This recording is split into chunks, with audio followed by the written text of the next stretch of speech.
Hello guys, good afternoon. Late upload po tayo. Naghatid tayo na estudyante sa school. At ngayon naman ay kasama ko ang aming anak para maghatid kami sa aking mama papuntang meeting ng mga senior.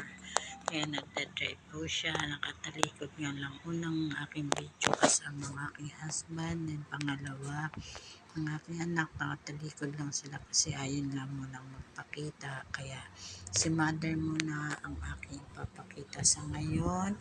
At papunta on the way kami, papuntang meeting sa mga senior sa Covered Court. Dito lang sa amin sa mga Dasmariñas, Cavite. Kaya sa panahon ngayon, sa sobrang init, kailangan natin lagi magdala ng tubig. Ayan si mama, nag-enjoy naman siya sa kanyang pag-ride. First time niya sumakay ng e-bike, kasama din ako syempre.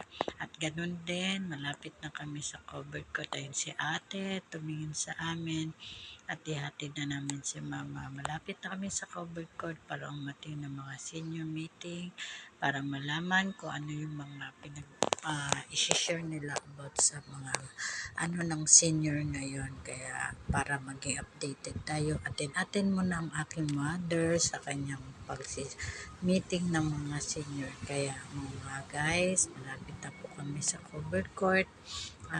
Inom po tayo ng maraming tubig. God bless everyone.